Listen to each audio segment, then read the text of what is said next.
ओम श्री साईनाथाय नमः। बाबा की कृपा से आज हम अध्याय 2 को श्रवण करेंगे।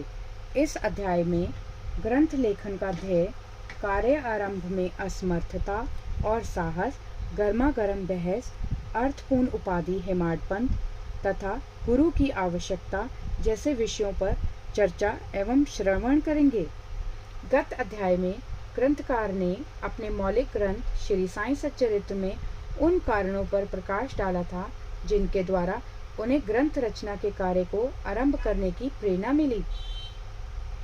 अब वे ग्रंथ पठन के योग्य अधिकारियों तथा अन्य विषयों का इस अध्याय में विवेचन करते हैं। आइए देखते हैं कि ग्रंथ लेखन का हेतु क्या था। किस प्रकार विसूचिका अर्थात हैजा के रोग के प्रकोप को आटा पिसवाकर तथा उसको ग्राम के बाहर फेंकवाकर रोका तथा उसका उन्मूलन किया। बाबा की इस लीला का प्रथम अध्याय में वर्णन किया जा चुका है। मैंने और भी लीलाएं सुनी जिससे मेरे हृदय को अति आनंद हुआ और यही आनंद का स्रोत काव्य रूप में प्रकट हुआ। मैंने यह भी सोचा कि इन महान आश्चर्यजनक लीलाओं का वर्णन बाबा के भक्तों के लिए मनोरंजक एवं शिक्षाप्रद सिद्ध होगा तथा उनके पाप समूल नष्ट हो जाएंगे। इसलिए मैंने बाबा की पवित्र जीवन गाथा और उनके मधुर उपदेशों का लेखन प्रारंभ कर दिया। श्री साईं की जीवनी ना तो उलझनपूर्ण है और ना संकीर्ण ही, वरन सत्य और आध्यात्मिक मार्ग का वास्तविक दिग्दर्शन कराती है। आइए देखते हैं कि कार्य आरंभ करने में कैसे असमर्थता हुई और कैसे साहस प्राप्त हुआ।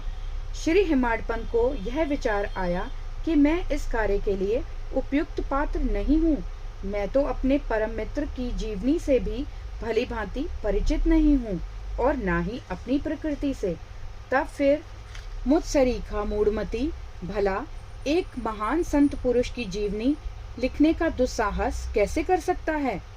अवतारों की प्रवृत्ति के वर्णन में वेद भी अपनी असमर्थता प्रकट करते हैं। किसी संत का चरित्र समझने के लिए स्वयं को पहले संत होना नितांत आवश्यक है। फिर मैं तो उनका गुणगान करने के सर्वथा अयोग्य ही हूँ। संत की जीवनी लिखने में एक महान साहस की आवश्यकता है और कहीं ऐसा न हो कि 4 लोगों के समक्ष मुझे हास्य का पात्र बनना पड़े। इसलिए श्री साईं बाबा की कृपा प्राप्त करने के लिए मैं ईश्वर से प्रार्थना करने लगा। महाराष्ट्र के संत श्रेष्ठ श्री ज्ञानेश्वर महाराज का कथन है कि संत चरित्र के रचयिता से परमात्मा अति प्रसन्न होता है। तुलसीदास जी ने भी कहा है कि साधु चरित शुभ सरिस कपासु, निरस विशद गुण में फल जासु, जो सही दुख पर छिद्र दुरावा, वंदनीय जही जग जस पावा। भक्तों को भी संतों की सेवा करने की इच्छा बनी रहती है।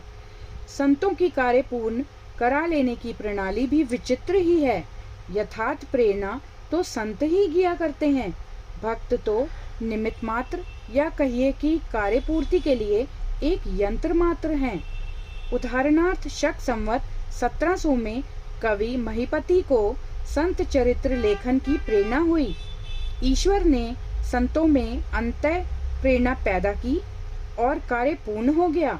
इसी प्रकार शक संवत 1800 में श्री दासगनु की सेवा स्वीकार हुई। महीपति ने 4 काव्य रचे, भक्त विजय, संत विजय, भक्त लीलामृत और संत लीलामृत, और दासगनु ने केवल 2, भक्त लीलामृत और संत कथामृत, जिसमें आधुनिक संतों के चरित्रों का वर्णन है। भक्त लीलामृत के अध्याय 31, 32 और 33 तथा संत कथामृत के 57वें अध्याय में श्री साईं बाबा की मधुर जीवनी तथा अमूल्य उपदेशों का वर्णन सुंदर एवं रोचक ढंग से किया गया है। इनका उद्धरण श्री साईं लीला पत्रिका के अंक 11, 12 और 17 में दिया गया है। पाठकों से इनके पठन का अनुरोध है। इसी प्रकार श्री साईं बाबा की अद्भुत लीलाओं का वर्णन एक बहुत सुंदर छोटी सी पुस्तिका श्री साईनाथ भजनमाला में किया गया है। इसकी रचना बांद्रा की श्रीमती सावित्रीबाई रघुनाथ तेंदुलकर ने की है। श्री दासगनु महाराज ने भी श्री साईं बाबा पर कई मधुर कविताओं की रचना की है। एक और भक्त अमीदास भवानी मेहता ने भी बाबा की कुछ कथाओं को गुजराती में प्रकाशित किया है। साईं प्रभा नामक पत्रिका में भी कुछ लीलाएं शिरडी के दक्षिणा भिक्षा संस्थान द्वारा प्रकाशित की गई हैं। अब प्रश्न यह उठता है कि जब श्री साईनाथ महाराज के जीवन पर प्रकाश डालने वाला इतना साहित्य उपलब्ध है, फिर और एक ग्रंथ श्री साईं सच्चरित्र रचने की आवश्यकता ही कहाँ पैदा होती है। इसका उत्तर केवल यही है कि श्री साईं बाबा की जीवनी सागर के सदृश अगाध, विस्तृत और अथाह है। यदि उसमें गहरे गोते लगाए जाएं, तो ज्ञान एवं भक्ति रूपी अमूल्य रत्नों की सहज ही प्राप्ति हो सकती है, जिससे मुमुक्षुओं को बहुत लाभ होगा।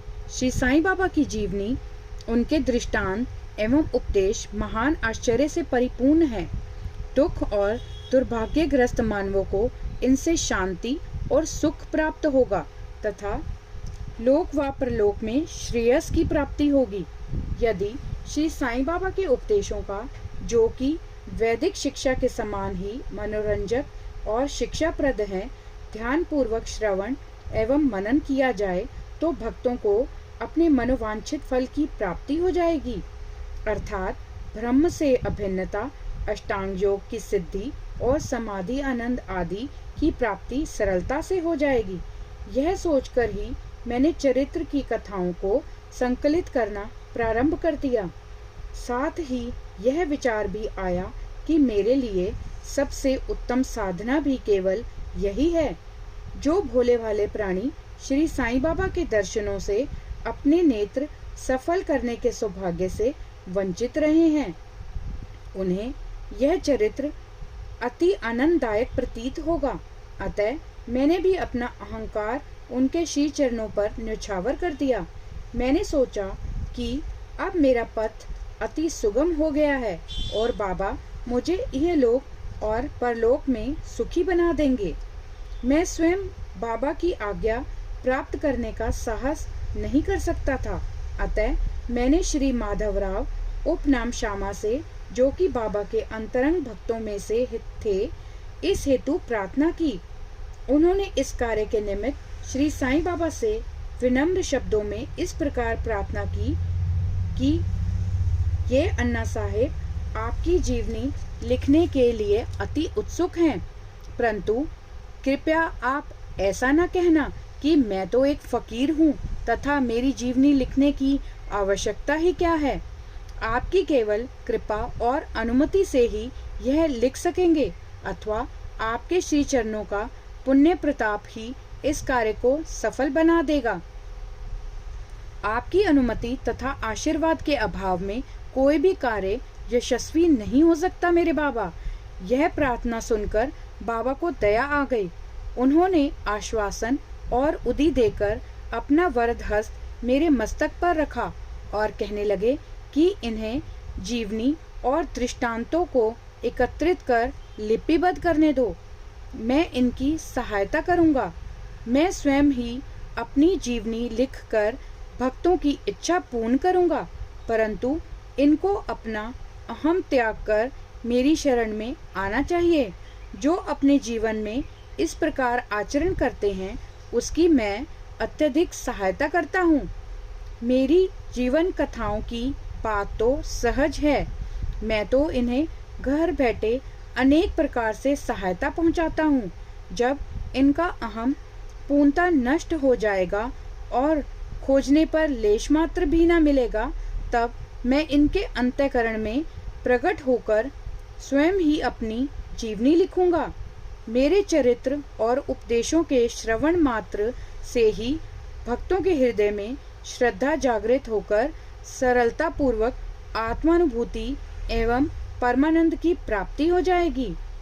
ग्रंथ में अपने मत का प्रतिपादन और दूसरों का खंडन तथा अन्य किसी विषय के पक्ष या विपक्ष में व्यर्थ के वाद विवाद की कुचेष्टा नहीं होनी चाहिए। आइए देखते हैं कि अर्थपूर्ण उपाधि हेमाडपंत किस प्रकार प्राप्त हुई।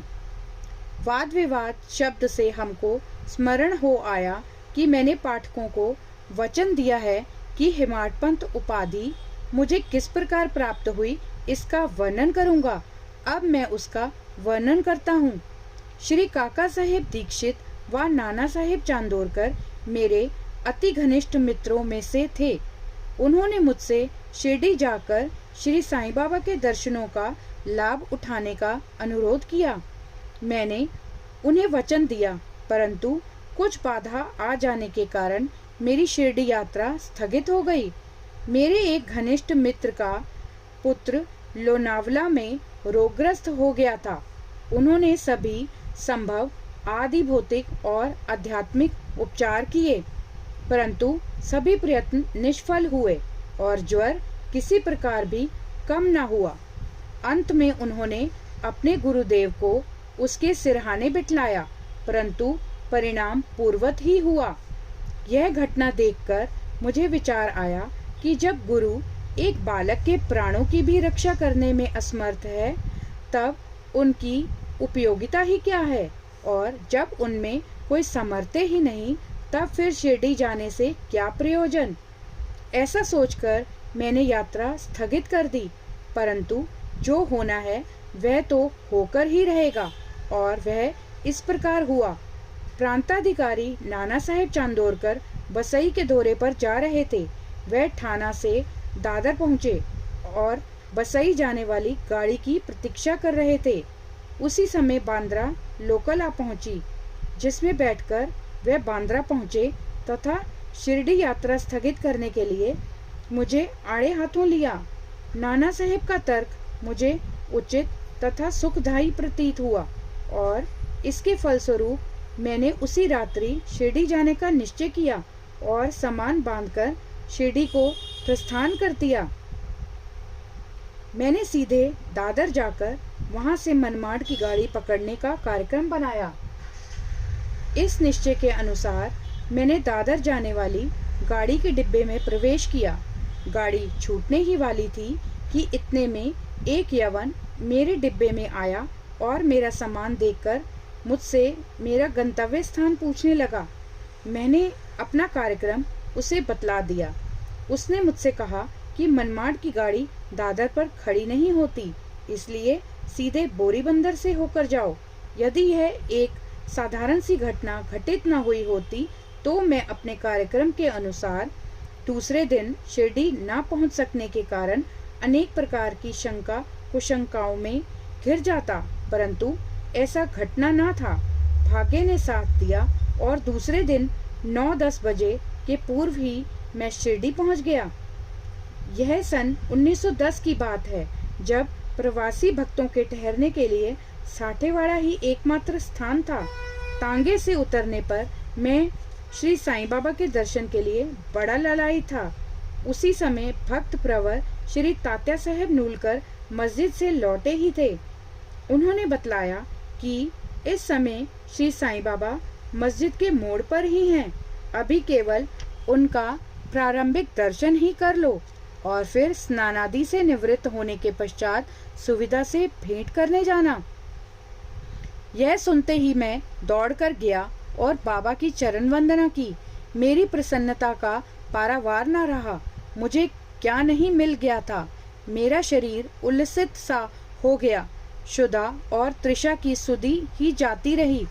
जिस क्षण से उनके भव विनाशक चरणों का स्पर्श प्राप्त हुआ, मेरे जीवन में एक नूतन आनंद प्रवाह बहने लगा। मैं उनका स्मरण कर उन्हें मानसिक प्रणाम किया करता हूँ। जैसा कि मेरे अनुभव में आया कि श्री साईं के दर्शन में ही यह विशेषता है कि विचार परिवर्तन सांसारिक भोगों से वैराग्य बढ़ता जाता है। केवल गत जन्मों के अनेक शुभ संस्कार एकत्रित होने पर ही ऐसा दर्शन प्राप्त होना सुलभ हो सकता है। पाठकों, मैं आपसे शपथ पूर्वक कहता हूँ कि यदि आप श्री साईं बाबा को एक दृष्टि भरकर देख लेंगे तो आपको संपूर्ण विश्व ही साई में दिखलाई पड़ेगा। गर्मा गर्म बहस। शिरडी पहुंचने के प्रथम दिन ही बाला साहेब तथा मेरे बीच गुरु की आवश्यकता पर वाद विवाद छिड़ गया। मेरा मत था कि स्वतंत्रता त्याग कर पराधीन क्यों होना, तथा जब कर्म करना पड़ता है तब गुरु की आवश्यकता ही कहाँ रही। प्रत्येक को पूर्ण प्रयत्न कर स्वयं को आगे बढ़ाना चाहिए। गुरु शिष्य के लिए करता ही क्या है, वह तो सुख से निद्रा का आनंद लेता है। इस प्रकार मैंने स्वतंत्रता का पक्ष लिया और बाला साहेब ने प्रारब्ध का। उन्होंने कहा कि जो विधि लिखित है वह तो घटित होकर ही रहेगा। इसमें उच्च कोटि के महापुरुष भी असफल हो गए हैं। कहावत है, मेरे मन कछु और है, विधाता के कछु और। फिर परामर्श युक्त शब्दों में बोले, भाई साहेब, यह निर्विद्वत्ता छोड़ दो। यह अहंकार तुम्हारी कुछ भी सहायता न कर सकेगा। इस प्रकार दोनों पक्षों के खंडन मंडन में लगभग 1 घंटा व्यतीत हो गया और सदैव की भांति कोई निष्कर्ष ना निकल सका। इसलिए तंग और विवश होकर विवाद स्थगित करना पड़ा। इसका परिणाम यह हुआ कि मेरी मानसिक शांति भंग हो गई तथा मुझे अनुभव हुआ कि जब तक घोर दैहिक बुद्धि और अहंकार न हो तब तक विवाद संभव नहीं। वस्तुतः यह अहंकार ही विवाद की जड़ है। जब अन्य लोगों के साथ मैं मस्जिद गया तब बाबा ने काका साहेब को संबोधित कर प्रश्न किया कि साठेवाड़ा में क्या चल रहा था, किस विषय में विवाद था।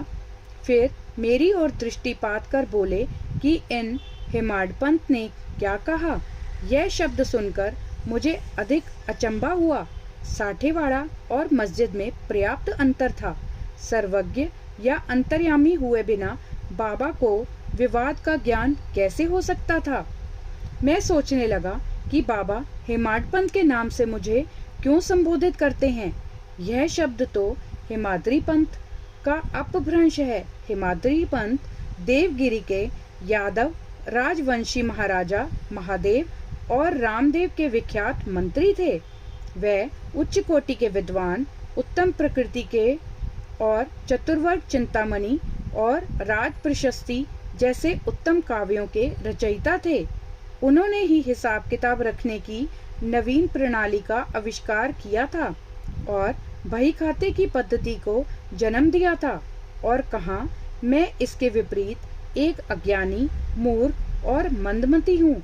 अतः मेरी समझ में यह न आ सका कि मुझे इस विशेष उपाधि से विभूषित करने का क्या तात्पर्य है। गहन विचार करने पर मैं इस निष्कर्ष पर पहुंचा कि कहीं मेरे अहंकार को चूर्ण करने के लिए ही तो बाबा ने इस अस्त्र का प्रयोग नहीं किया है, ताकि मैं भविष्य में सदैव के लिए निराभिमानी एवं विनम्र हो जाऊं, अथवा कहीं यह मेरे वाक चातुर्य के उपलक्ष्य में मेरी प्रशंसा तो नहीं है। भविष्य पर दृष्टिपात करने से प्रतीत होता है कि बाबा के द्वारा हेमाडपंत की उपाधि से विभूषित करना कितना अर्थपूर्ण और भविष्य गोचर था। सर्वविदित है कि कालांतर में दाभोलकर ने श्री साईं बाबा संस्थान का प्रबंध कितने सुचारू एवं विद्वत्तापूर्ण ढंग से किया था। हिसाब किताब आदि कितने उत्तम प्रकार से रखे और साथ ही साथ महाकाव्य श्री साईं सच्चरित्र की रचना भी की। इस ग्रंथ में महत्वपूर्ण और आध्यात्मिक विषयों जैसे ज्ञान, भक्ति, वैराग्य, शरणागति व आत्मनिवेदन आदि का समावेश है। गुरु की आवश्यकता। इस विषय में बाबा ने क्या उद्गार प्रकट किए, इस पर हेमाडपंत द्वारा लिखित कोई लेख या स्मृति पत्र प्राप्त नहीं है, परंतु काका साहेब दीक्षित ने इस विषय पर उनके लेख प्रकाशित किए हैं। बाबा से भेंट करने के दूसरे दिन हेमाडपंत और काका साहेब ने मस्जिद में जाकर घर लौटने की अनुमति मांगी। बाबा ने स्वीकृति दे दी। किसी ने प्रश्न किया, बाबा कहाँ जाएं? उत्तर मिला, ऊपर जाओ। प्रश्न, मार्ग कैसा है बाबा?